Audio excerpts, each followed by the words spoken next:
This is ACOFAE.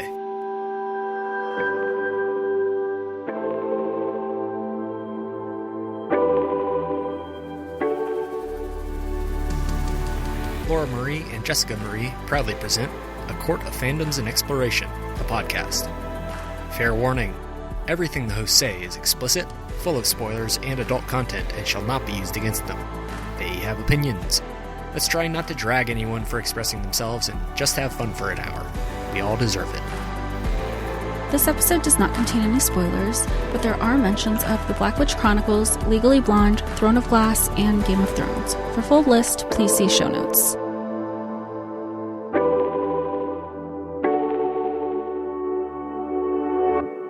Hi, everybody, and welcome to A Court of Fandoms and Exploration, your weekly deep dive into the YA literature and fandoms that we love. I'm Laura Marie. And I'm Jessica Marie. And today we are discussing Fourth Wing by Rebecca Yarros. Jessica Marie. This always scares me when you start off the episodes like that. You are on record. You are on record in our past episodes of saying that you have not had a lot of exposure to magical school. That is a trope that you are not super familiar with. How did you feel about the magical school setting that is this goddamn war college?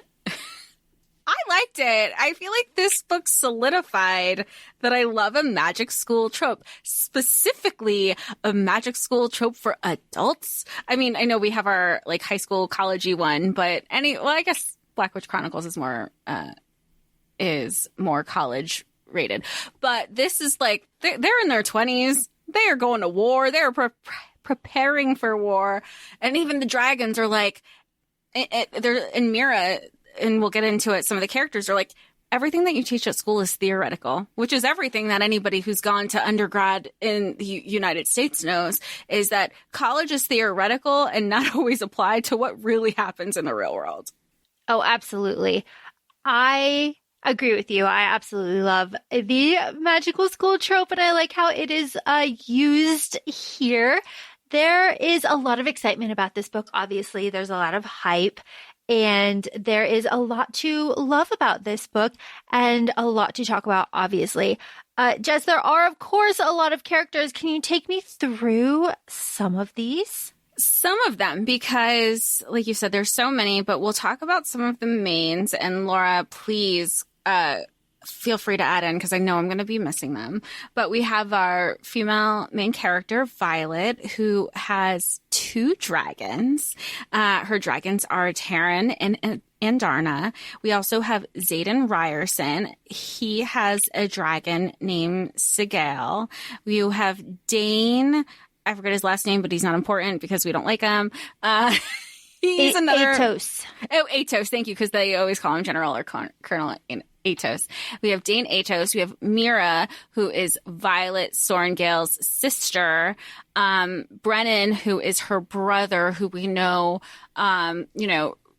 throughout this book, who has died in war. Rhiannon, who is kind of the first friend that Violet meets in her magic war school. Liam, who is a friend of Xaden. And then you also have like Xaden's cousins, Garrick and Bodhi. Those are kind of and then there's a lot of professors. You have Violet's mom, who kind of is like general of everything going on. But there's also, you have some bully characters. You have, his name is Jack Barlow, but I've been calling him Jack Harlow. That's how I'm going to refer to him as.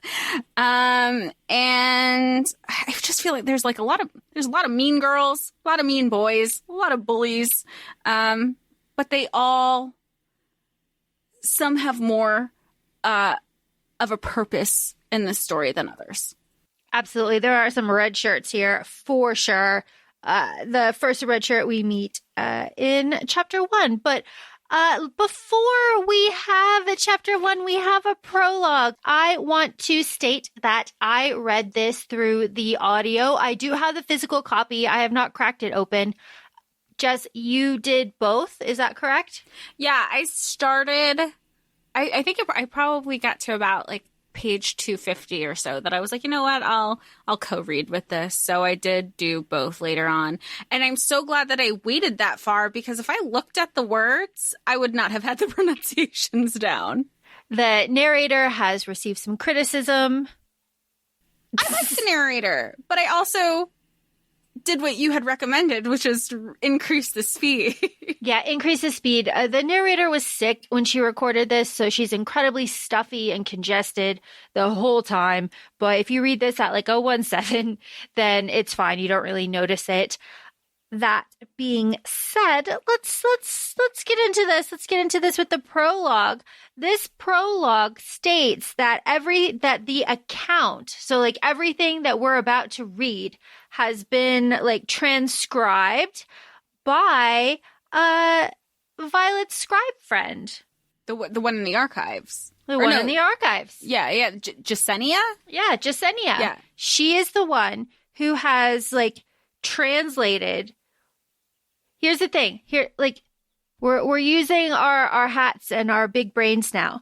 Jasenia is translating this account, so like what we're about to read, to like be faithful to everything that happened. So we're reading a written account, a story about Violet and her time at the school and what happened to her in her like own words.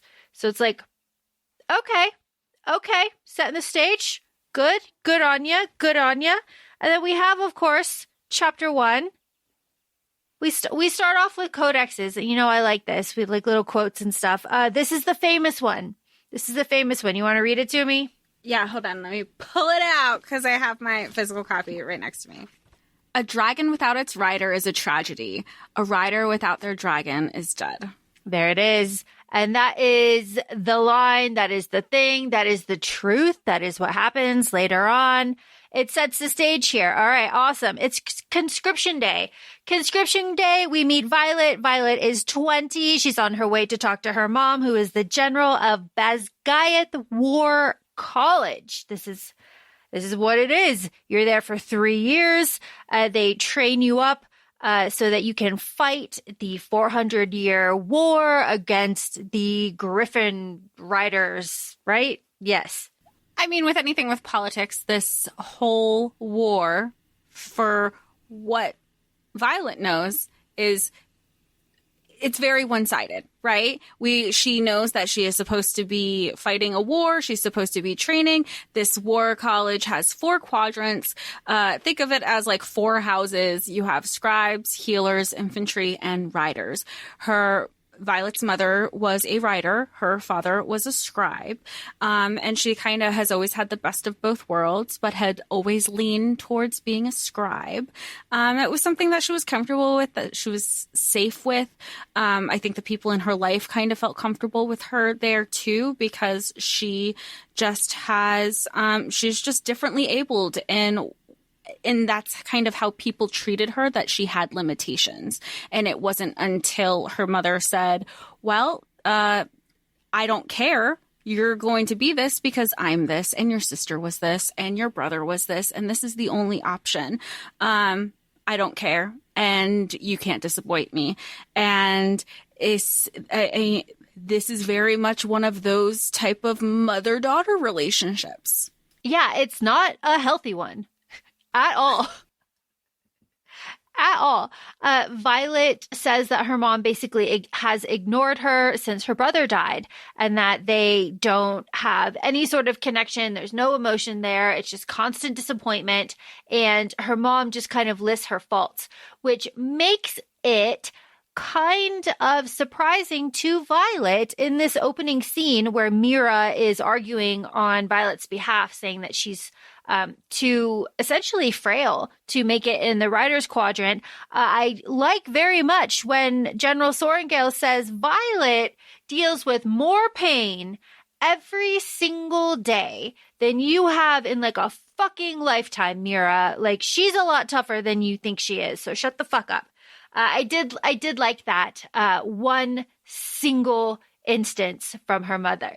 Well, and so did Violet, to the point of confusion, because she goes, I don't know how to take this. You know, she's like, is this a backhanded compliment? But like, I'll take it because this is the only thing I'm going to get from her. Yeah, for real. For real. And here's the thing. The world building here happens quickly because the parapet happens so fast after this, right? Like, we have Mira arguing with her mom and in her office with Violet, Mira not winning that battle, a very swift goodbye from the mom, be like, I can't acknowledge you for 3 years. And Violet's like, hey, bet you haven't, like, this whole time, so not any different. And then Mira goes, repacks Violet's pack, and then it's like, wham, bam, we're on the parapet. Like, we're moving quite along. I do very much appreciate that. And I like the hair braiding scene between sisters. I love a sister bonding moment. Yeah, and I love that she kind of references it as, you know, this is like what we did in childhood. You know, it was very nostalgic. It's very comforting. And they were just, she was like, she got to forget that the world that they're in and the tragedies that they've gone through in a very short amount of time. Yeah, absolutely. We can also not forget that Mira does not let Violet take the Book of Fables from her dad here. It's like, no, you can't take these books. You can't take these books in this pack, which part of me is like, God damn it, Violet. What the fuck are you thinking? What are you like, come on. You've grown up in a war college and you're taking a pack full of books. Like, use your goddamn brain.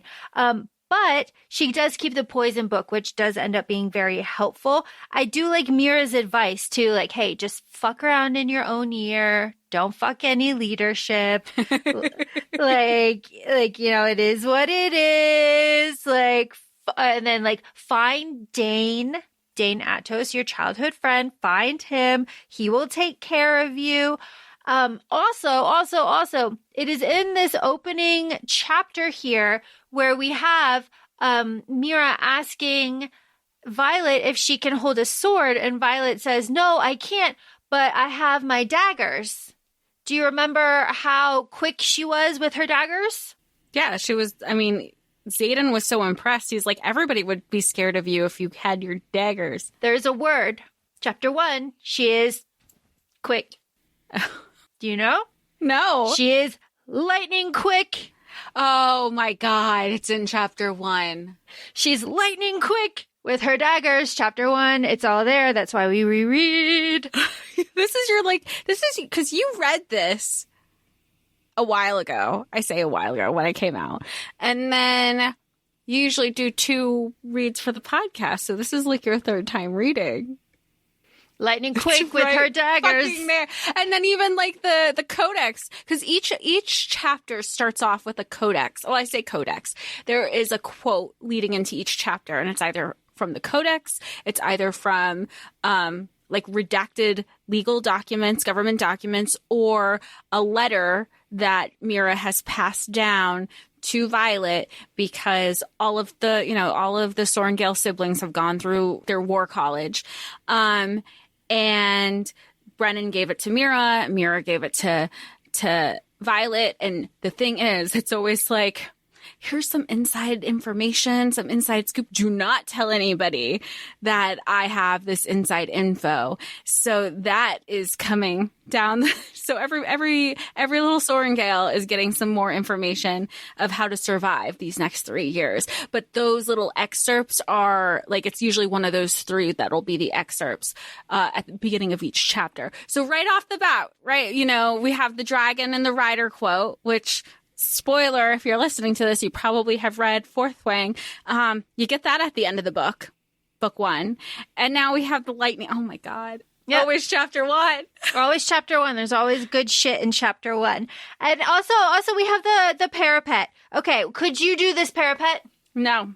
Not even if I switch those damn shoes. You're good. Oh, your knees. Yeah, no, my knees. But also I wouldn't switch my fucking shoes. This moment is where I There are two paths in the woods, and then they diverted. Yeah, I diverted from Violet here. She took off her boot for this girl that she just met. I was like, what the fuck are you doing? What the fuck are you doing? Your sister just fucking told you to not make any friends. Don't trust anybody. Like, keep it to yourself. And this stranger danger. And you're switching boots. I could never.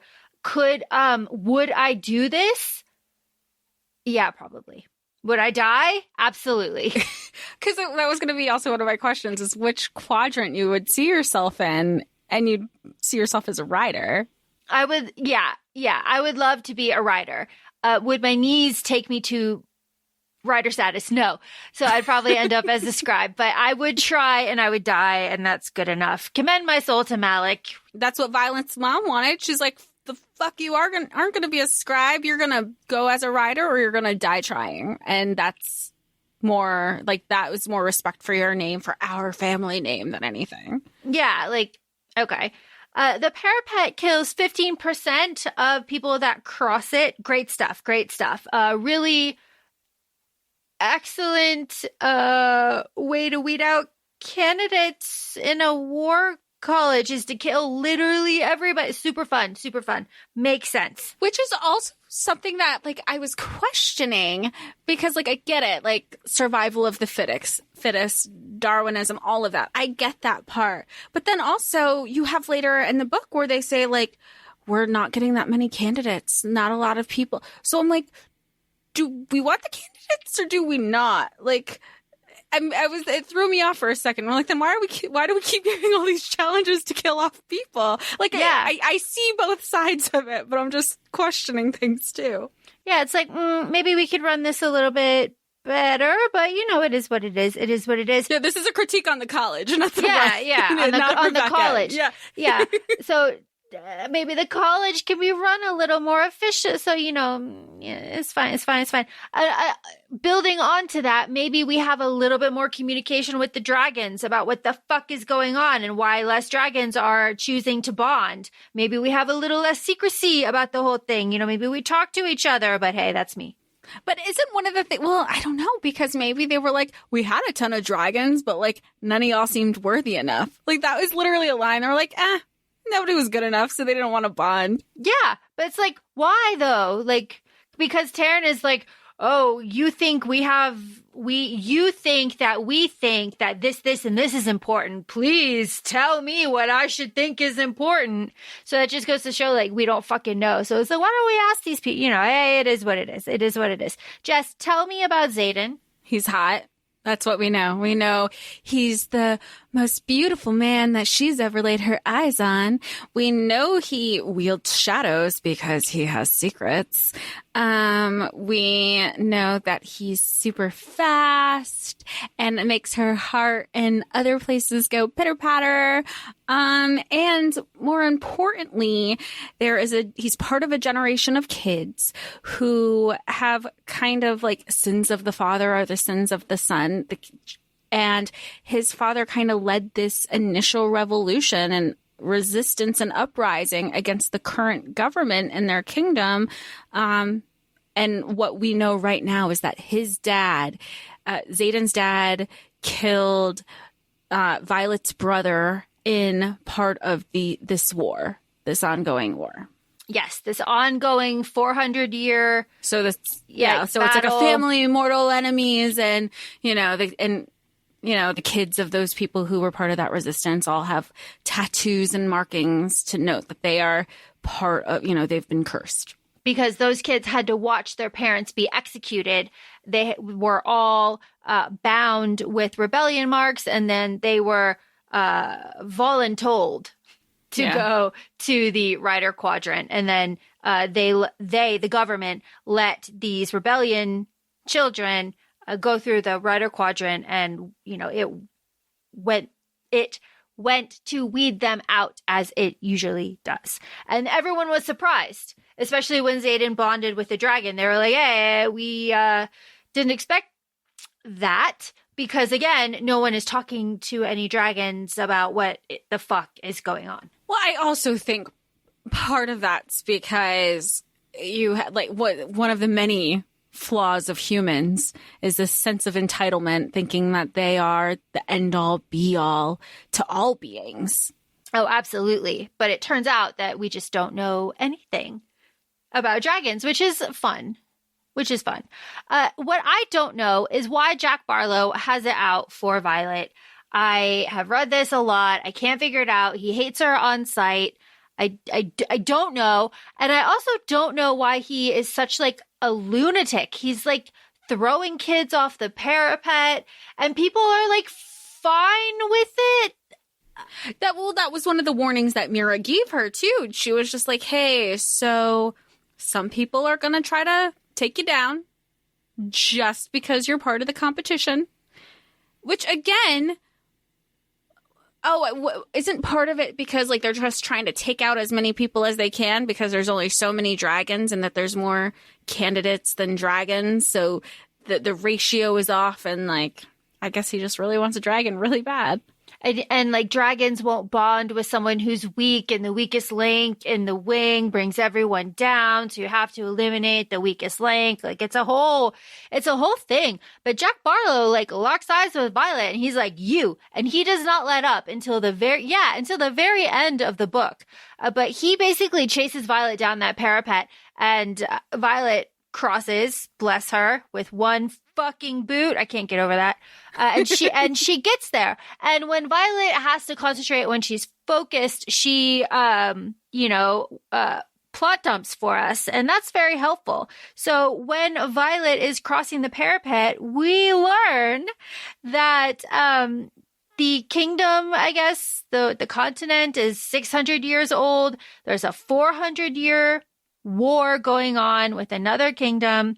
We have Navarre and 6 territories in there, and they're all united under King Reginald. And then 5 years ago, Tyrrendor, who is separated by big cliffs of a very nice name that I always forget, but we'll get to, attempted a coup, and that's where all these rebellion kids came from. So thanks, Violet.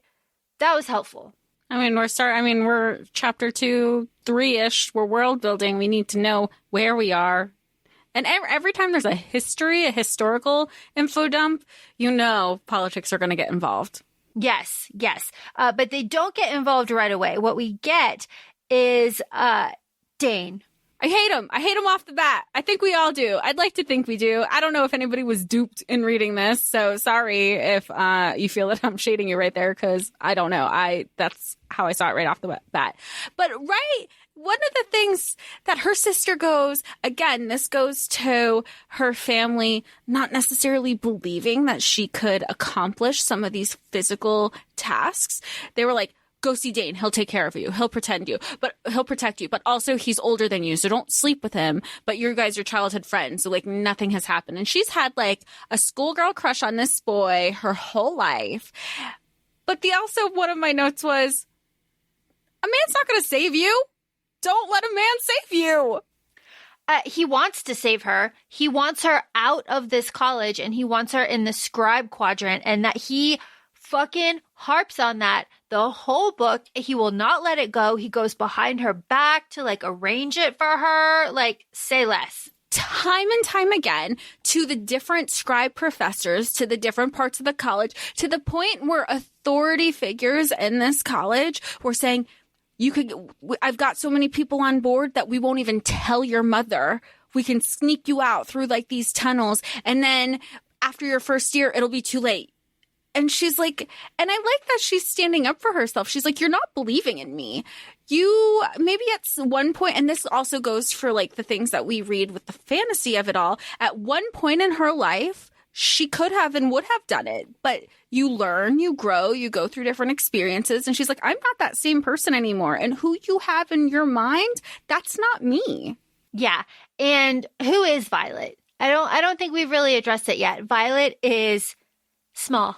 She's petite. She's small. Everyone tells her all the time. She has silver tipped hair at the bottom and not from the roots. That's important. And her eyes are like a hazily bluish color. And she has a body that gives her issues. Yeah. I mean, she says like her, she has to pop limbs, like her kneecaps back into place. She's constantly feeling like she needs to fix herself or give her body some additional support. And through that, she's still accomplishing these tasks with her physical limitations as well as her mind. Yeah, and it is said over and over and over again that Violet is like the smartest of her year. It's very Hermione. But here is our first like inkling, because Violet has like really landed on her knee really hard when she's crossing the parapet. Dane like takes her away so that they can wrap it in peace. And he's like, what are you fucking doing here? Like you cannot be here. But it is hard for Violet because they are childhood friends. She does have this crush on him, but I know, Jess, you said you got the ick right away. I also got the ick right away. I am horrified on reread to know and note how many times this man touches Violet's face. It is disgusting. It's so uncomfortable. I'm so uncomfortable. I've never had or welcomed any type of contact that he has from a male friend to touch me and the way that he touches her. And you know what? I think he also feeds into the crush of it all, because she did admire him for so long and she would flirt with him and make different innuendos. And he definitely took advantage of that. And even after the point where he's like, show me your memories, and goes to grab her face as a sense of entitlement, and she refused to, like, who are you? And she was just like, you didn't ask. And he's like, my bad, I didn't ask. And then he takes advantage of her vulnerability and their friend. I say friendship loosely because like no friend would do that to you, and we've always known, and you see throughout the book that, and Xaden even says, he goes, it's awfully convenient when you want to stick up for her when it works for you, because it's definitely not to save her life. Yeah, and Xaden takes her life in his hands right away too, because Dane has Amber move everybody into his like unit, section, whatever. I'm not a military person. I'm not interested in section, squads, and wings. I was just like, oh, in one ear out the other. But Xaden switches everybody around so that Violet and her group are in a fourth wing, which is Xaden's wing. So he is the wing leader, commander, whatever. And he is in charge basically of Violet. And she says like, he could execute me if he wanted to. That's his right. Okay, say less. But it is here after this switching that the like 8 dragons like fly over, and it's all very like majestic. And then we get a little bit more world building of like dragons need humans to power the wards, and like that makes us humans manifest signet abilities, and the signets reflect the riders. It's like a whole thing that is explained a little bit later. Fun stuff. These physical challenges, Jessica Marie, this gauntlet. Again, I could not do this version of Wipeout. I couldn't do it. I put American Ninja Warrior. It's so, every time they're talking about something, it feels like a Tough Mudder. It feels like a Spartan race. It feels like parkour. All wrapped. These are not easy tasks. I get it. We are challenging. It's all difficult. Nothing about this seems easy, but I guess like war isn't easy. So it's interesting because they're definitely putting them through these challenges.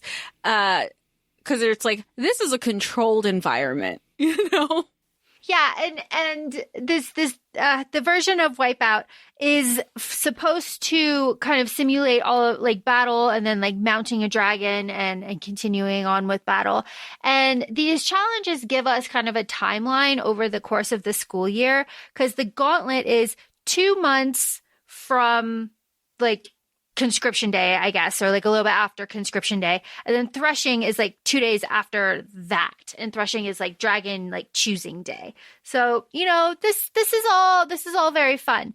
I think it is important to say that Dane was fucking Amber Mavis last year. That is the redhead. Absolutely. Like, how did it, was that supposed to be a secret? I mean, the way he worded it, probably to Violet it was, but I was like, oh, yeah, that's not going to end up well for Violet, because she's out for her. Yeah. She, being Amber, is out for Violet. Yeah, and Amber, like, loves the rules. She's, like, a stickler about the rules. And, like, Dane, they say, like, over and over and over again, starting here, that Dane is just, like, very harsh and just follows the rule book to the T and will not break them for anything. And then, of course, like, Xaden breaks all the rules. It's like a whole thing. It's a whole thing. It's also important to say, Dane has his signet power. He is a year 2 rider. His signet power is memory recall. He can physically touch, and he says it here, he has to touch someone's temples to get their, like, most recent memories. But then he says, like, you know, but after he develops it with his dragon, like, you know, it's like confidential, it's top secret, blase, blase, blase. Sir, you developed it. We know. On everything. Everything. How do you think you do in Battle Brief? Battle Brief is just like the academic part of everything. It's current events. Yeah, I'd be fine. I'd pick up on the things that they were picking up on too. Be like, well, we have these conversations. I'll be like, oh, everybody's focused. I mean, we do it like on our day-to-day lives when we're like sharing things with each other. Like, of course this is happening, but nobody wants to talk about this thing. And that's what Violet and Liam and Xaden and Rhiannon, they're all figuring out these things. They're like, wait a second. Like, why this is also a current event. Why aren't we talking about it? Are we not supposed to know? Maybe I missed the confidential notice that we aren't supposed to talk about it. But they're already thinking about, like, there are bigger things at play.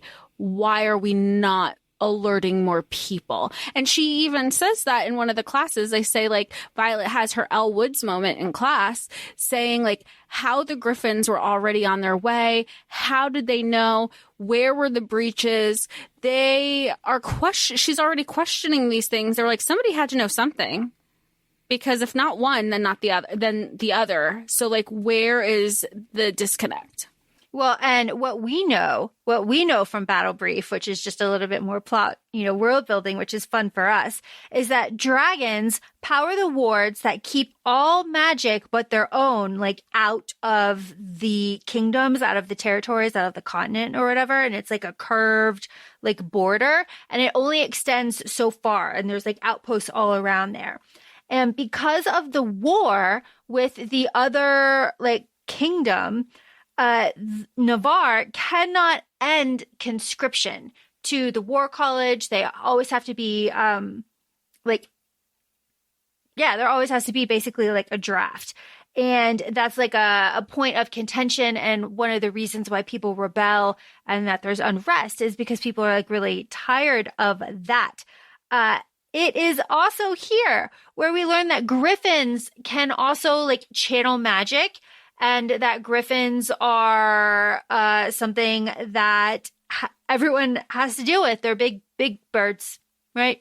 Yeah, and again, this goes from the scope of which Violet was raised. Griffins are the bad guys. Basically, if you're not part of their kingdom, you're bad. And we'll get into it, but it unfolds that that's not the case. That it's just such a smaller, like, they are a smaller thing in how history is being erased. And that's also repeated so much about, like, history is written by the victors and people are responsible for writing history. And these are going to be, like, if it's not written down, these are our like, it's every time, every sort of mention that they're going to the archives, it's how history is being told. And the history is that griffins do not do well in high altitude, right? And the Paramil kingdom will not surrender. That's the kingdom that I could not think of. And that the griffins and their riders are looking for something, and that the wards keep fucking failing. And that Mira has the power to, like, has like ward power, which is fun. And Mira, Violet's sister, is very useful in battle. I would really love these sparring matches. I love sparring. I like martial arts classes. I've taken Krav Maga. I like these situations. I would not want Imogen to fucking break my arm, but I would like it to be mended. And I like that there is the emphasis on like the mend me, like Violet. So Violet, her arm is broken by Imogen in training, in sparring, and she lets it happen. And Dane takes her to the healers. And there is a difference between healers and menders. Jess, what is that? Oh, healers heal with magic, and menders heal with magic. Healers, like, have you go, like, it's a more natural process. Yeah. So Violet is like, no, I will just like heal a little bit, but wait, maybe you should mend me. And Dane is like, don't mend her. You cannot mend her. Like, we will use this as an excuse to like get her into the Scribe quadrant. Like, everyone will know it's like a whole fucking thing. And Violet's like, fuck you, dude. Like, you're taking my choice away. Just mend me this one time. Yeah, because her whole thing is the optics of it all. I can't let them know that I'm weak. If they see that I'm weak, I'm already a target. I'm just going to be more so of a target. And Dane, every fucking chance he gets, every corner you turn, he is trying to not have her be who she is. It's so annoying. It's so annoying. Dane is trying to like force her into this whole version, but it makes the ending just like so much more. But Dane is constantly trying to get her out of the Riders Quadrant. So it makes me think that Dane knew what was going to be the war games the entire time because he was trying to get her out.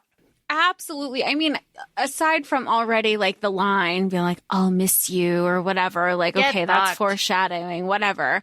Like, it's also repeated throughout the book about how valuable he is to like I say the government, but like all the authority figures because of how loyal he is, about his power. He's pretty much a yes man, so he's not contesting anything. I mean, you know that when Violet is basically putting Amber on the spot to be like, she was, you know, complicit in helping these people try to kill me. And he's like, she wouldn't. She's an authority figure. And she's like, fuck you. Yeah, she would have. Yeah. And she did.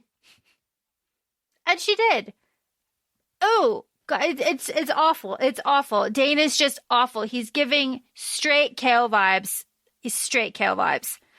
It is what it is. I don't know. I feel like Dane is worse than Kale. 1,000%. 1,000%. Oh, okay. Yeah. I was gonna say, but it's still the same like early Kale, not. Yeah, I'm trying to help you. Okay, not like character arc Kale. No, okay. No. Okay. This is. I'm trying to help you. Don't you see? No, I don't want to watch you become a killer. You're better than this. It's very Kale. Like, she's an assassin, Kale. What are you? Okay, never mind. We're not there. We are here with the Book of Brennan, which Mira gave to Violet after Mira said that she didn't see her name on the death roll calls in the morning. I like this. This is nice. This is fun. It's like a little bit of humor, a little bit of, you know, tips and tricks. This is how Violet figures out who she will be challenging every month or every week so that she's able to poison the shit out of them. You know, we love that. Very fun. Here is Violet out after curfew collecting all of her poisons. How do we feel about this? We love it because she comes across Xaden and some other people from her wing. And at this point, we also know a new decree has been made on the War College that groups of 3 or more, or no more than 3, can gather at a time. So now not only are they past curfew, she comes across Xaden and some friends, which is a larger group, group more of 3. And they are basically just having tutoring. Essentially, they're just getting tutored. They have some questions. And Xaden even says, he goes, you learn what they teach you. Keep what you know, like what they're learning here, but recite whatever they teach to you. So basically, I mean, that's a good rule of thumb with professors in general. I feel like if you pick on that early, you just kind of cater and lean towards the professor. Because at the end of the day, like, again, this school, everything's in theory. Everything's fun. You need to know what you need to know to pass the exam and get the grade and move on to the next class. And Violet realizes that. She's kind of lurking too. And Xaden's like, I caught you. But they have a cute little banter. And I think it's, you get to see a little bit of Xaden's lighter side. Because it's not just like, oh, he's looking at me. He hates me because our families hate each other, kind of behind the scenes moment. Yeah, it's like, your dad killed my brother and your mom killed my dad. I'm going to kill you. But so many parts are tingling for you. It's sweet. Oh, it's this is sweet. where she learns about his shadows. He's a shadow wielder, and things are like curling around in the dark of night. And he knows everything. They can see and hear. They're very sentient shadows. Yeah. Wow, can they talk? We learn that Violet is not going to tell about this. This is their secret that they have to keep. She's going to like owe him a favor. And she says like she won't tell. And he's like, I know. He's like, you're a violent little thing, throwing the daggers, like all of that. And then sheathing the dagger for her. Okay, that's hot. Yeah, it's like, oh, woo. Okay, fun stuff.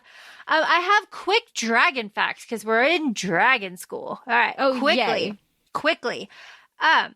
There are like 101 dragons total that are willing to bond. There are 3 red scorpion tails. This is all because presentation is in 2 months. There's a navy blue dagger tail, and no one knows why dragons pick their riders. There is an unbonded black dragon. There's only one besides General, what's his name?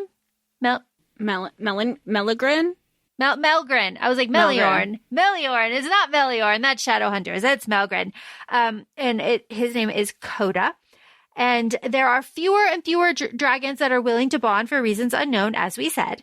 And they said that there is no telling what signet the rider will manifest, but that the signet reflects the rider. And then they're talking about Tairn, who is the large black unbonded dragon, who they say is not up for grabs this year. They're saying that his last rider who died, his signet power was siphoning, and he tried to bring back Violet's brother from the dead. And the professor is saying that there is no signet that grants resurrection because that would make you a god, which was just like a very like, just throwing that in there, just throwing it in there. Okay, moving on. Fun. Okay.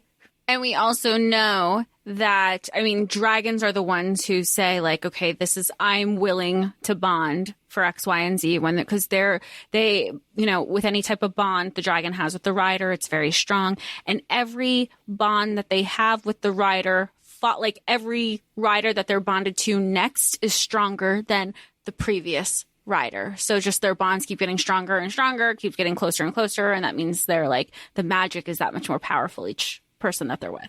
Each person that they're with. Violet is with Xaden on the sparring mat. A few weeks later, 4 weeks to go until what? The Gauntlet? Probably that's what it is. And this is where he's like going for blood violence. This is where we get violence. How do we feel about violence?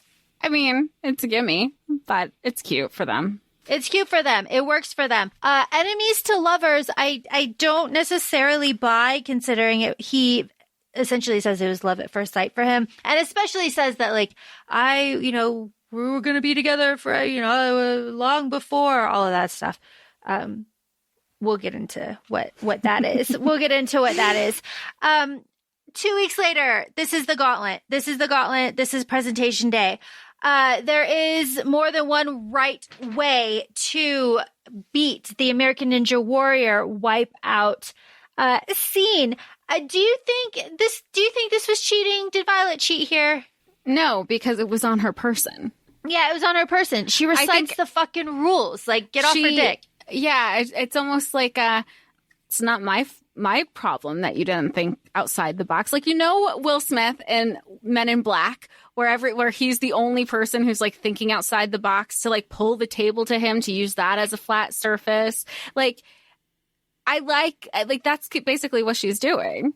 Yeah, it is what she's doing. And it is so nice how everyone gets so fucking mad about it. And I do like how like the right way isn't the only way. That's just like something that is very important and that more people should think about when you think about, outside of the box type shit. Where am I? So people die here on the Gauntlet. But Violet doesn't. She makes it up. She pleads her case. She wins. She gets to the flight field, and it is a single file meeting all of the dragons. This would be scary. Yeah. Well, and I think they even say they forget how insignificant they are when you're up against the dragons. It's also the part where they're like, oh, we didn't get bonded. And everybody else was like, well, yeah, you went as a group. How are they going to, there's too much going on. And that social anxiety definitely would kick in. Like, there's a lot of people. I need to take a step back. Yeah, for real. And Violet, of course, is nervous. So we get more plot and world building, which is very fun. We get, Wyvern. Didn't you ever give folklore to that bitchy girl? Didn't your mom ever tell you stories about Wyvern? 2 feet. They eat people. They are ridden by Venin, who are people that channel directly from the earth who have gone bad. And they have channeled directly. And it's not good.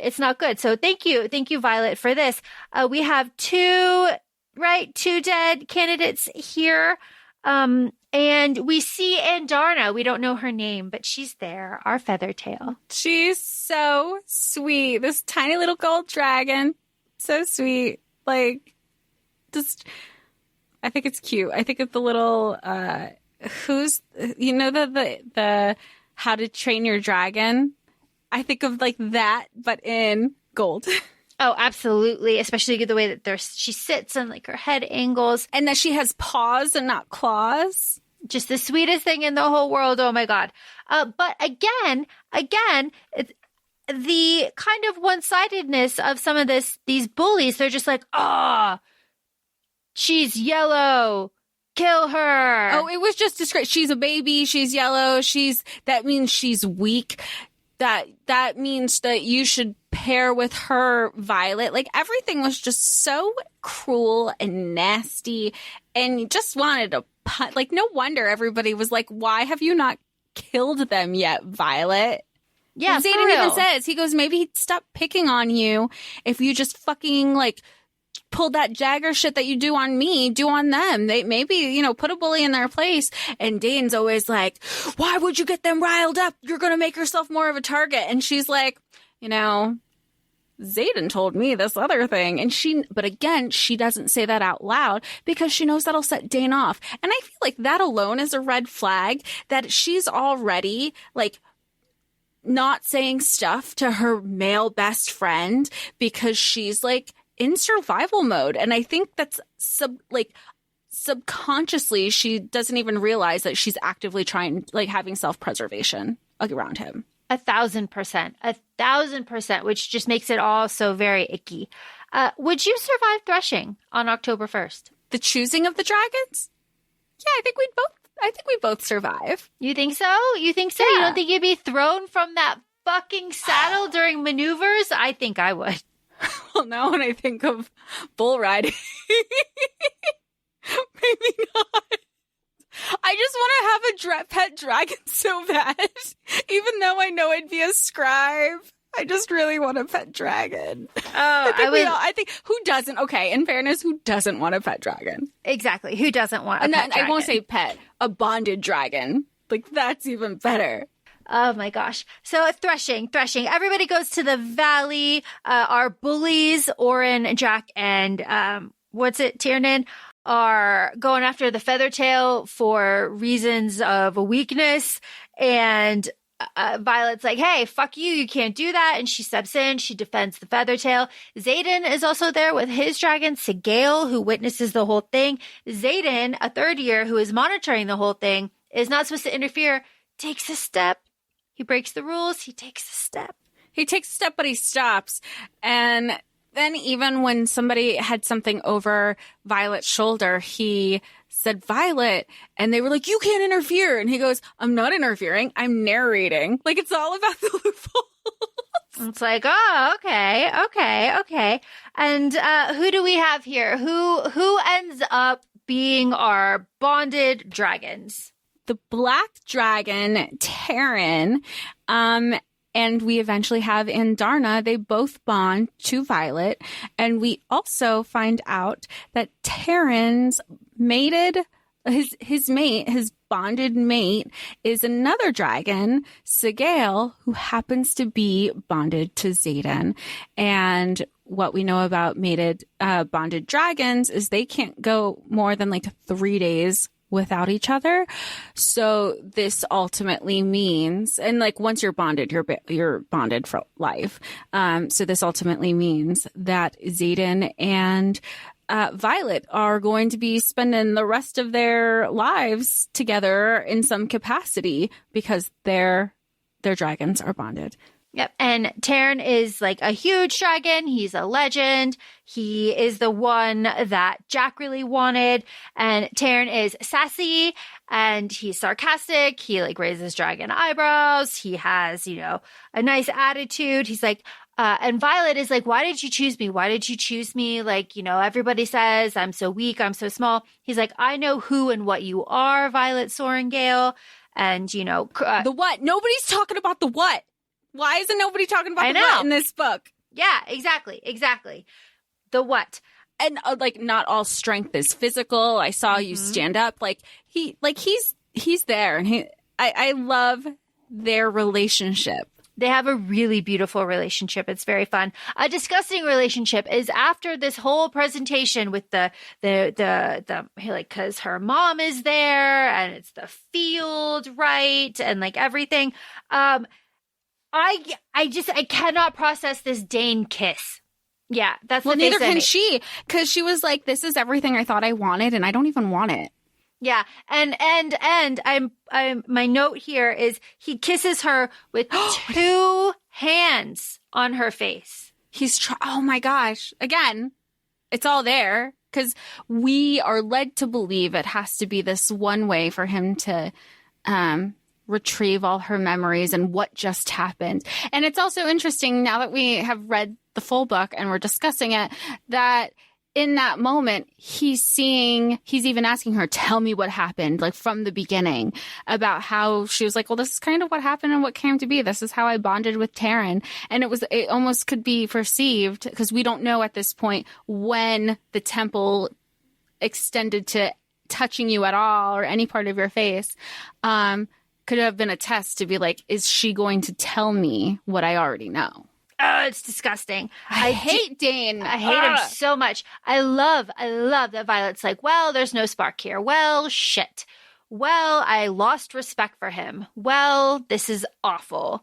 And again, I think it goes back to what you're saying about like her being in survival mode with him and like not really like knowing what is going on and how to keep him calm, maybe, to like not make a scene. Is that kind of where we're at with him? Yeah, I feel like she's just on eggshells around him. Like that's like one of those things with like CPTSD, is just always being on edge because you're unsure of how somebody's going to react. So she's just constantly in a let's stay calm, let's not rock any boats. And I mean, even later in the book, Xaden is even like, how about now? What if I gave you a kiss right now when he's right here? And she's like, don't do that.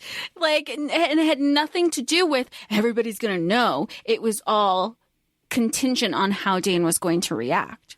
It's just gross. It's just gross. Dragons have their own like government, the Imperium. It's very fun. And they decide that Violet can keep 2 dragons, and it doesn't matter what humans say about that. And I love that. Well, and I love where Taryn steps in. He was like, yeah, you don't have a say. You as in humans don't have a say because these are dragon matters. Nothing of what you say matters. Ultimately, it's just, again, humans are so insignificant when you think of the bigger picture and think of the creatures. And I mean, even on a scale of like as recent as the things going on in the ocean, we are nobody. Yeah, absolutely. We are absolutely. Know our place. Taryn is in our life. Taryn is now connected to Violet. They are mentally linked. She's linked with Andarna as well. They can talk to each other all the time. Taryn says that, and I'm bringing this up, Taryn says you can trust Imogen because this is when like the rebellion kids really start to take in Violet, start to train her, start to bodyguard her, start to be around her because of Xaden's like bond with her. Now he has to keep her alive because of Sigale, because of Taryn, all of this, a dragon without his rider, that whole thing, it's very important.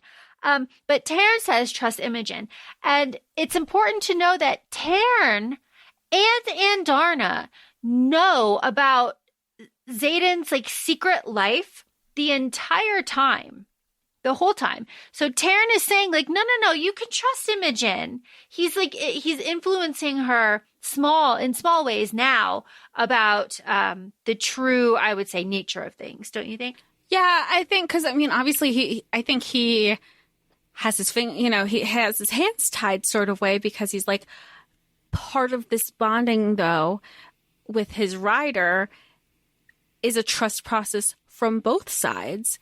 He can't just be like, and they even say that you're still in the early stages of your bonding. If you fall, your dragon can choose not to save you. So every little thing, and like anything, trust works both ways. But she's just questioning everything, which I do like that about Violet. Where she's like, are you sure? Like, I don't know this person. She hated me 2 days ago. She broke my arm 3 months ago. What a fine, everybody's singing a different tune now that you and I are a bonded pair. There are lots of different tunes being sung, especially in the Scribe quadrant in the library, because when Violet and Liam are assigned to library duty, Violet's like, hey, you got the folklore, you got them legends for me. My friend, my sign language friend. I like the sign language here. That's a very nice inclusion. Very fun. You don't see that a lot. It was just very nice to see here. It's like, hey, where's this folklore? And Justinian's like, we don't have that shit. I've never heard of it. What the fuck are you on about? And this is where it's like, oh, okay. All right. Well, the whole reason she just wanted this book that reminded her of her dad. And this is already like, it's in the back of her head because she goes, that's weird. Every single book that is ever made has a copy. And if it's not the original, it's the copy that resides here at the Basgiath archives. And I feel like that's already like, huh. And then in my head, I was like, it's a family thing. It's the history, because we've already talked about all the historical bookkeepings of how things are allocated. I was like, this is a family thing. I was excited. I was like, this is going to be this all. I will say everything in this book, and Laura, you could probably agree with me, if it felt like, it was going to lead to something. Like, that's interesting. Like, how that was worded, allegedly, according to, I was like, okay, we know what that is. You can follow all those little like pathways. Yeah, it is very much like that. Skipping around just a little bit, Dane is very terrified that Violet will die. It's like, you have 6 months to manifest your relic, all the signet powers, all that stuff. He says, like, don't make me watch you die. Like, I'm terrified for you. And Violet's basically like, you have no faith in me. Fuck you. You don't believe in me. Like, drop dead, like, whatever. And it's right after this that she sees a professor fucking murder someone who manifested their signet abilities because mind reading is illegal in this world. Yeah, it's illegal because he was like the person who not only can he read minds, but whatever thoughts are out there, it manifests. That's why it's the manifestation of the mind reading. That's illegal. Yeah, which is very interesting because Dane is on the cusp. He's on the cusp, but he doesn't have it. His is more useful to the government. Which is so funny that his mind is being read of, is Violet going to be upset at me forever? I was like, what a little bitch boy. What a little bitch boy. Shut the fuck up. Wake the fuck up is what Taryn says to Violet when she's attacked in her sleep because she was betrayed by Amber. Hate the female betrayal. Hate that Dane doesn't believe her. Love that Zayden comes in. Love that Taryn was connected and like woke her up. Who did this to you? Fucking mists those cadets, like just ends them. That's pretty hot. It's pretty hot. Doesn't question her. She recognizes that right away too. She goes, Dane is constantly questioning me, doesn't believe me. And Zayden didn't even, he goes, who, like you said, who did this to you? And she was like, well, here are the people who did it to me because she walked in. But he was like, but how did they, what's not tracking is how did they get in? What about all the wards? And she shows him that Amber is the one that let him in, or doesn't even show him, tells him. He didn't even question it. And then Dana's trying to force this memory of her. The reason that she's also saved is because in this moment we find out Adarna, her little golden dragon that she's bonded to, is like the type of dragon that she is. Nobody really knows their powers when they're this young as like feather tails, and she could currently stop time. And the only reason she literally was saved because time has stopped and she's able to get out of this situation. And how did you feel about the public call out that Dane and Zayden and Amber and everybody has? I think it's very poetic because in the very beginning of the book, chapter 1, Amber says, like, we don't wait for trials around here. We just execute. So it's like, okay, Amber. Okay. Well, and she's saying it was like, I didn't do it. How dare you? And then here, when all the facts came out, she's like, well, like, survival of the fittest, y'all. Like, she's the weakest link. And it's like, okay. And then it's so funny that everybody's like, because Oren dies too, because he was one of the people who tried to kill Violet in this moment. Let me explain. Everybody wants to explain. It's not gonna make a difference. Yep, and it doesn't. It doesn't make a difference. And Taryn ends up sharing the memory. This is after Dane tried to grab Violet and like take it. Like, this is where she was like entitled to the memory, which is so gross, which means he's been doing it this whole time and just like didn't catch himself because he was like emotional. It's just disgusting. It's disgusting. He's disgusting.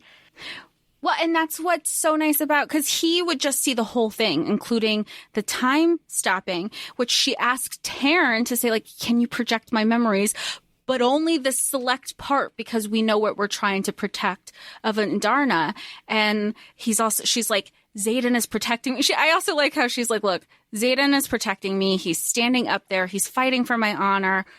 That is your wife's rider. Happy wife, happy life. Like, please do this for like all 5 of us. We have some world building, of course, a little bit more world building, talking to Liam. We have more mountain villages being attacked at high altitudes. They're being ransacked. They are looking for stuff. This is what the missive, Jess, that you alluded to earlier, that they did not discuss in class. And they are discussing in class the Draelor Cliffs. That's the cliffs that I was thinking of earlier, talking about 6 centuries ago. Griffins and dragons work together and they can talk to each other. There's the mention of the crossbolt, the army of the barons, all of that nice world building. And we also have Dane yelling at Violet. And this is where Zayden is telling her to like always wear your armor, never take off your armor. And then this is where Taryn is like, you kept your temper when everyone was like yelling at you. Like, we think you're ready now to channel power. And I love that for Violet very much. The relationship that Violet and Taryn have. I just want to be bonded to a dragon so bad. So badly. Except, like, immediately after this, when the dragons are so fucking horny for each other that Violet, like, cannot control herself. She's, like, drawn out to the courtyard. She's ready to fuck Liam, which, like, get on it. Fuck Liam. He's hot. He's hot. Mm-hmm. And nice. And he's such like a nice golden retriever boy. Yeah. But she goes out to Xaden, who's like smoking weed by a tree. He's like, you want some? It helps. Like, they're horny as fuck. Everything. It's like this all the time. Like, we all have to get used to this or else you're going to end up fucking strangers. You need to control this. And this is the instance where he teaches her how to ground. Yeah. They were meditating. Yeah, they were absolutely, definitely meditating here, teaching her how to shield. They kiss here, and there's a thunderstorm. Yeah, there's a thunderstorm, and they kiss here, and he's like, you can't possibly like consent to this. There's like too much going on. This isn't what you want. I'm not what you want. You need to go. Like, this can get all very complicated. But us knowing Violet's internal dialogue, we know that she has been this hot for Xaden, not because of the dragons. Yeah, no, absolutely. And because Xaden's really hot, but this kiss sits with her for 1 month because we are now in January/February. And this is where... And he hasn't really spoken to her yet. No, he hasn't. He's avoided her. Yeah, and then they finally talk, and she's like, oh, now you choose now? Really? Yeah, it's like, really? Okay. But this is where Jack and Violet finally have their challenge. This is where Violet takes the oranges and shoves the orange, vial into his face. And, he's in medical. Violet also wakes up in medical. And this is where Xaden takes over her training. So they have several very hot and heavy training sessions after this, which is all very fun because we get him giving her these daggers that he had like personally made for her from this like guy that he knows, 12 of them. And this is where we have our first, I think, vocal declaration of Xaden being not only unnaturally fast, but unnaturally strong as well during these sparring matches. I didn't pick up on that. I just, you know what? Sometimes when I read and they're always like, oh, he's so fast. He's so much stronger than the other. I in my head, you're just reading it as, well, yeah, because that's the mailman character. Yeah, it's like, oh, okay. Moving on, because we have times here. We have March. There's 12 people left in the squad. This is like 3 months left. There's no signet that Violet has manifested. This is when Violet and Xaden run into her mom and Dane's dad. This is where Xaden is like, I didn't think it was like that between y'all. Yeah. Damn. Yeah, he thought he didn't realize how toxic their relationship. And she's like, yeah, I don't take it personal. Yeah, it's like, it is what it is. It is what it is. Later on, we have Montserrat, right? We have the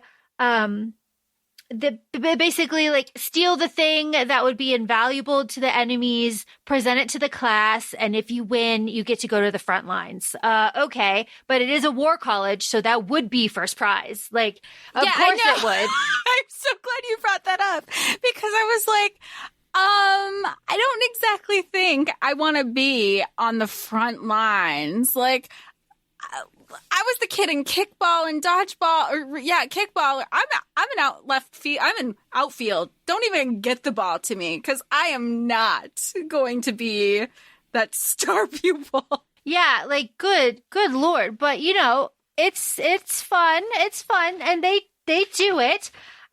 So what is it? What is it? This is War Games, sort of, and surprising no one.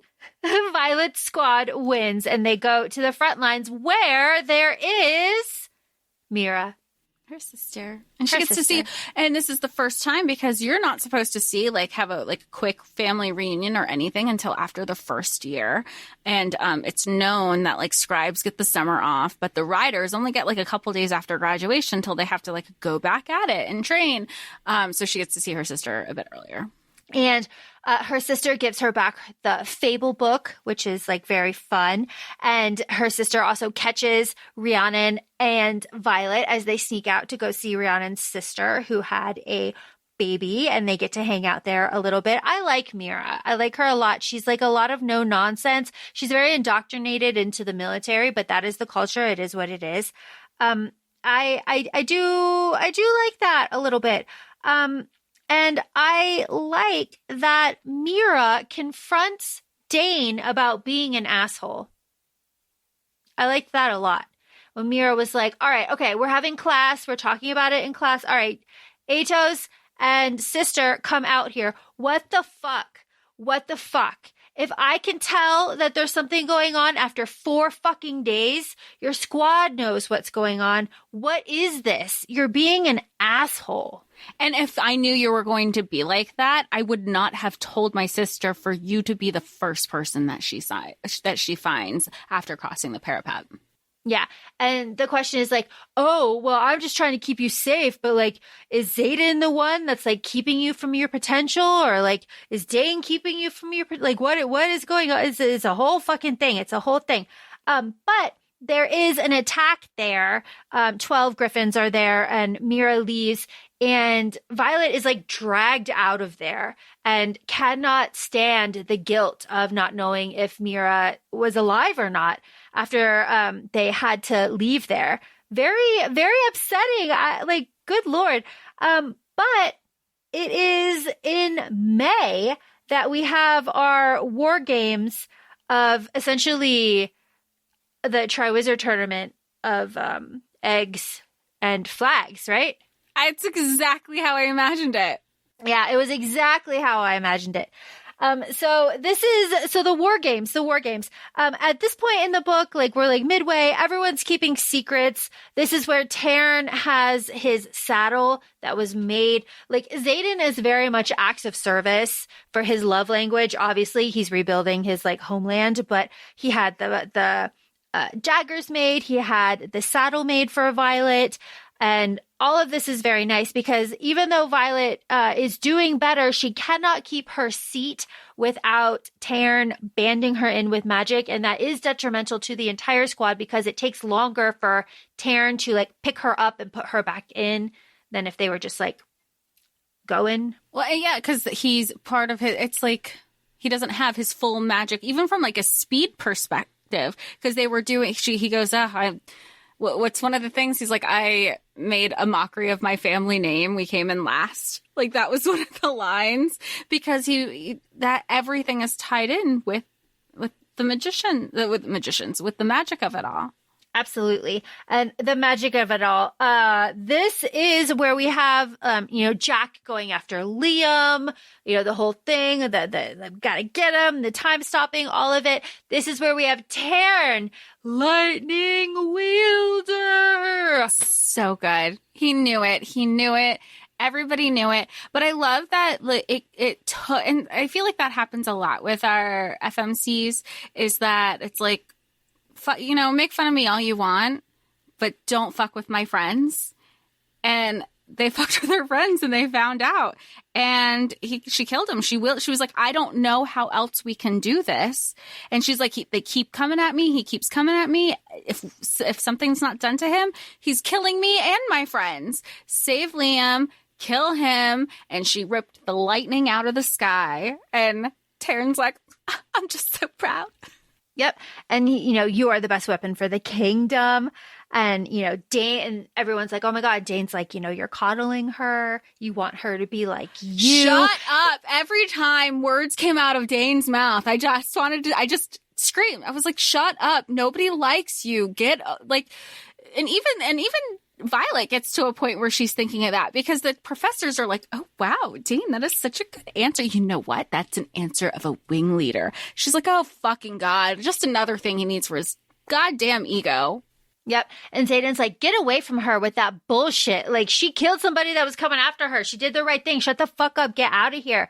And she's like, no, but like signets reflect like who you are. I've always been a weapon. This has been inside of me the whole time. So this is stuff that Violet really has to kind of like sit with, and also her guilt over killing Jack.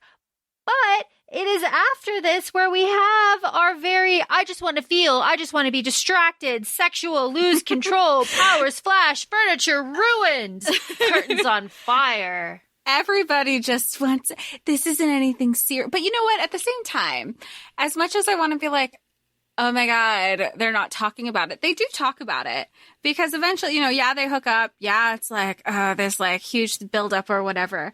But then she goes, you know what? Oh, he goes, you can't fall in love with me. And she's like, she eventually comes around to be like, you know what? You can't tell me what I can and cannot do.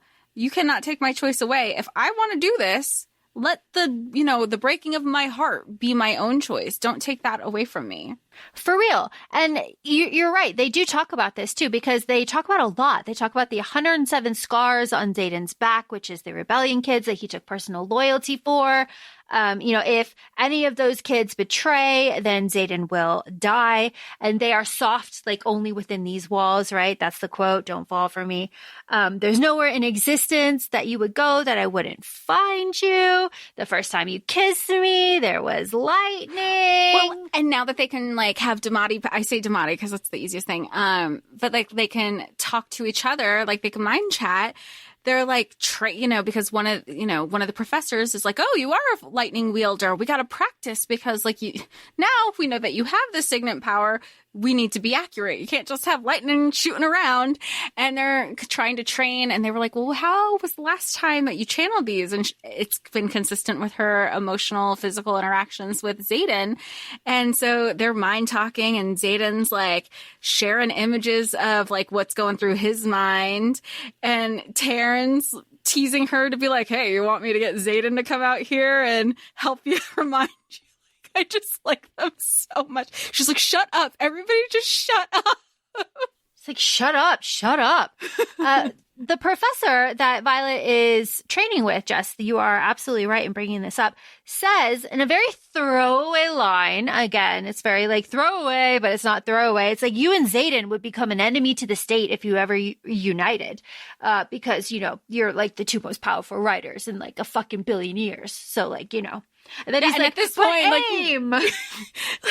oh, this, and it feels very like we can't tell people, because that's also part of the conversation that they had, is like people can't know that we're together because and it had nothing to do with him because he's like, I graduated in 10 days. I don't give a fuck. And she's like, I don't give a fuck either. Like people have made fun of me my entire life. He goes, but he refused to let people think that she slept her way to whatever ranks that she gets to. And that's what was his biggest concern was. So like, it really was, we can't let anybody know. Not because like, I'm ashamed of you kind of thing either. July 1st, reunification day, the Treaty of Eurasia. Awkward stuff, awkward party. Because it is, of course, the rebellion kids. That's like the anniversary of their parents being executed. But for the rest of the kingdom, it's the day that everything came back together. You know, well, damn, it's all very. The king is there. It's 10 days till graduation. You know, there's fireworks at 9:00. King Tarly, another little throwaway line. Where's that Xaden fucking kid? I need to put my eyes on him. Walks away, never said again. Dane is here again. He's touching cheeks again, wanting to know information. But again, also, we have a conversation before the party of Xaden and Violet being like, I am going to fall for you if we keep fucking. So we're not going to do this. Like, I deserve more than a relationship on your terms. Like, I like this communication. Yeah, it's like, you know what? Like, I'm not going to do this. Like, we're not going to do this. Like, unless you, like, grow up and admit that you're falling for me the way that I'm falling for you, then we're not fucking doing this and we're both taking a step back. So I like that. And then it's like right after that, she goes to him on the parapet. And of course she's in her corset with the like flowing skirt and like it's all very. We got reminiscent a little bit of Diana Ortega's puppet show that she does in her books. We got a little bit of more world building info dumping here about the brothers. I found it very interesting. Yeah, the one brother like pairs with a griffin, the other brother pairs with a dragon, and the third brother doesn't get paired with anything. So he basically is just like, I'm mad at the world. Why not me? And kind of his powers come from anger. Mm-hmm. Yep. And there's a great evil.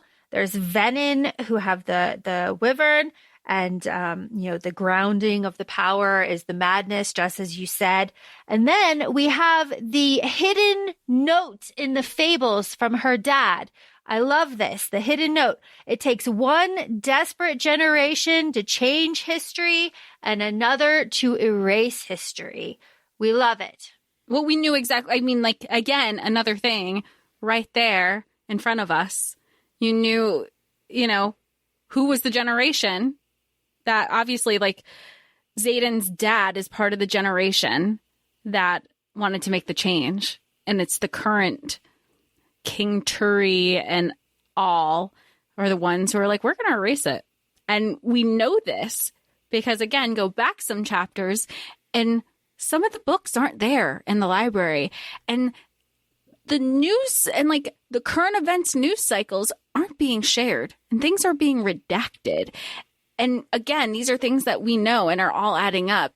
And you can like put our thinking caps on. Like you see that shift that everything isn't what you think it to be. Jess, you and I put our thinking caps on before we started recording this, and we were thinking that the sex that happens after this parapet situation is a fated mate's frenzy. Oh, absolutely. Because they just can't get enough of each other. They're like, I could keep going. We already went 5 times. I could go for like 3, just getting 5 more. Like they can just keep going. Like good for them. Exhausted, but good for them. Yeah, absolutely. Exhausted, but good for them. This is also, Violet says, like, I love you. And, I'm ready to risk my heart. Like, and Xaden's like, I was going to die after I saw Atos kiss you after Threshing. Violet, you have everything that I have to give. Okay, Xaden, phrase it a little less sus. But fine. It's like, I love you. My note here is, double cum. Good for them. And it's after this frenzy where they're called to battle. Like, war. We're going to war. In the middle of it. They're on like round 5, ready to go for more. And they're like knocking and he's like, get the fuck away. Right. And then Garrick's like, no. And he's like, life. And he's like, what the fuck do you want? And he goes, get your pants on. We're going to war. And I know your girlfriend's in there. Bring her too. Yeah, like, okay. She throws on his jacket and he's like, wanting you will be the death of me. Rah, rah, rah, rah, rah, rah. But the full formation, it's like full formation. Everybody's out there. Everybody's in different states of dress. Dane's dad is out there. These are war games. This is the backslide of the book. So the war games are, Dane is going to El Tuvo. The wing leaders get like assignments. They get outposts, their squads, their sections, all that stuff. They go there.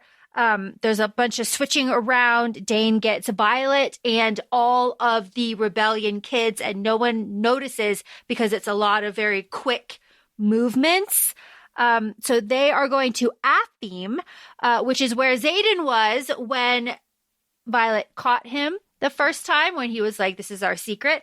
Atheme is also the border town between Navarre and the colony that starts with a T that rebelled. And it's the town of the treaty where they have to trade goods 4 times a year. So it's like a big trading post. So that outpost should always be manned. Yes. And Dane is like, you cannot go with him because you're going to go beyond the wards, and Xaden, you are just using Violet for revenge on her mother. And this is where we have the line that Dane says to Violet. I'll miss you, Violet. Hey, everything's already in motion. This is just kind of like he's sending them off to die. He, as in Dane. Like, he already knows. He's been reporting back. Everything's been set up. He doesn't care. No, he doesn't care at all. He's like, I will miss you. He's touching, all of that. He's known about this the whole time. It's his fucking dad. Like, and Dane's in military intelligence. So he's been in on it. And so his refusal to break any sort of rule, to help Violet, beyond getting her out of the Riders Quadrant is now, essentially to him, like sealing her fate. Like, he believes he will never see her again. So that's fucked. It's also, I mean, granted, we know this. We know as we get towards the end of this episode, there's a lot of war. There's a lot of battle. People are dying. But it's just another instance where Dane is showing that he doesn't believe that she can survive this because he's once again doubting her. Yep, he's once again doubting her, which is important because we have Xaden saying, like, I'm going to keep you. You're mine. You've been mine longer than you even remember, than you even know. Okay, fated mate stuff, Xaden. And even stuff that she says to, like, when of this night, right? That Bodhi and Garrick, they're like, he's our cousin. He's our best friend. Like, he doesn't even want to see us. Like, what do you think you're like? What? And she's like, well, I'm his. And she didn't know how to answer. She's like, I'm his. Like, that's all. Like, it's all there. It's all sweet. I love them together. It works. It works. How did you feel then about this, like, quote, quote, betrayal about Xaden working with the Griffin Riders this whole time?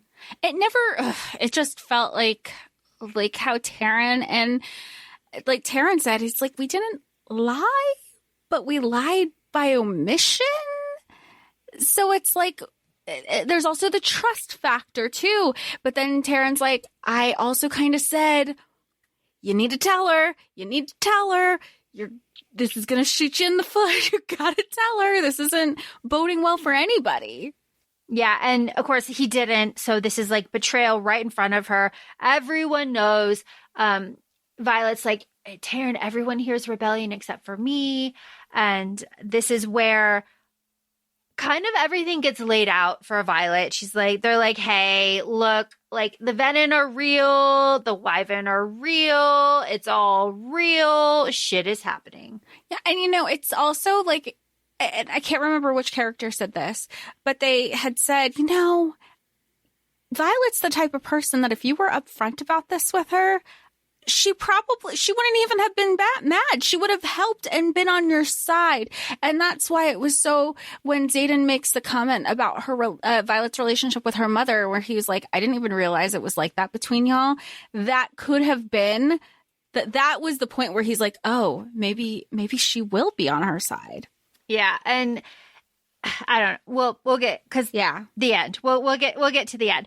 The point here, though, is the outpost is empty. There's an envelope there from Dane's dad telling Xaden that they knew what was going on this whole time, and you have to survive the situation if you can. You can abandon the village and go to Altuvo and go to your outpost, or you can abandon your wing and die and save the village. It's really up to you and your guild. There are 4 Venin that are on their way to attack this fucking village / outpost. The Venin then channel their magic into the Wyvern, and they have 2 legs and blue fire, and they fly. Again, looking for something. Yes. I think it's easy to forget how terrifying Wyvern are because, we have Abraxos and we have these Wyverns that we've loved so much in other fantasy books. But then when you remember, they are battle creatures. Like, they are meant, like even the dragons are like, it's a battle dragon. It's a battle Wyvern. Like, they have one MO. And these ones don't seem humane in any capacity the way dragons and griffins are. Absolutely. They do not seem to have a mind of their own. Important to note here that General Melgren, his signet power is seeing the outcome of battles, but he cannot see rebellion kids if they're in groups of 3. That's why that decree was there. And this is, again, another little thing where Xaden's like, I will tell you all my secrets after, but we need to fight now. I will tell you all my secrets after, but we need to fight now. Okay, good. Griffins and dragons can talk to each other. Very fun. There's a horde essentially coming, and Violet is wielding lightning. Everybody is flying. The Venin are pulling up magic from the ground, creating like a ring of desiccation around them. And if you fly into that, you will also be desiccated. That is how some dragons and riders die. The crux of this essentially is that Violet holds her own in battle until she is stabbed with a poisoned blade, right? And the venin that stabs her is like, no wonder we were called here. I should take you to my sage. You could command the skies if you wanted to. You probably have no idea what to do with all of this power. Interesting. The little like folklore kind of like section that we get here is the third brother who commanded the sky vanquished his siblings at a great and powerful price. So, quote, quote, quote. We don't know what that is. Andarna is there. Her power is being used. Like everything is being fallen. Everything is being caught. How did we feel about this? How did we feel about this? Because we have chapter 39. We've got Xaden's dad being given a voice finally, saying like, you are all cowards. And of course we have Xaden, grandson, all of that stuff. And we have Xaden in his own POV, in his own voice. Well, first off, let me just say, when I saw on Audible that Teddy Hamilton was the voice of Xaden, I don't know if anybody's familiar with, I've only known Teddy Hamilton as like a romance, like for romance books. So when I saw him, I was like, okay, Teddy, get you some. So I was already really excited. He's just like a really good narrator. But I think one of the things, and I saw this on social at some point, one of the things that we love, men written by women, there is this theory is that we're seeing a male's internal thoughts, and just the idea of like, oh, I wonder, if that's how somebody would view you and like in those moments. But having Xaden's dad, that excerpt that was redacted, because it's also noted at the beginning of the chapter that it is redacted, you already know, or I assume that's as a reader that everybody's seeing that, okay, he is on the right, like Xaden and his family and everybody from this initial revolution, they were on the right side of history. They're trying, that's what we're getting. And you're seeing that like Xaden's like, I should have told her how much I loved her. This, that, the other thing. I need to tell her everything. I'm going to fight for her, but also recognizing that's not fair of me to assume that she's going to want to be with me again. I broke her trust. But I'll do everything in my power to get it back. And we also have her waking up, finding out that they're in the hospital, but she knows she knows that they're not, she remembers everything. So there's no amnesia going on. And she also is like, but where am I? And they're in his happy place where he always goes to be grounded. But we also know because of this moment that it's not just this idea of his hometown that he uses to be grounded. He's also rebuilding it. Yes, he is rebuilding Erisha, the burnt capital. They are close to the temple of Amori. They're in Xaden's room because stone doesn't burn. It is a whole thing. And he says, and before this, he's like, where are we going to take her? Violet's been poisoned. It's too far. He's like, I know a place. I was like, here we go. Finally. Mm-hmm. And then he's like, none of this is worth it without her. We have to save her. So then, yeah, she wakes up and she's like, Xaden is like, she'll have to choose, right? By the way, Andarna is big now. She's big. She doesn't have her powers anymore. We put Liam to rest. And basically, Violet's like, I don't trust you, and I fell for you. And he's like, I'll tell you everything. It is important that we remember that the politics, there is a massive government cover-up happening that the dragons probably are aware of to some extent because of the wards and the veil, and because the venin, the griffins, and the wyvern are looking for something, probably something that powers the wards. They're attacking, and venin can only be killed with a specific weapon. It's very Game of Thrones White Walker.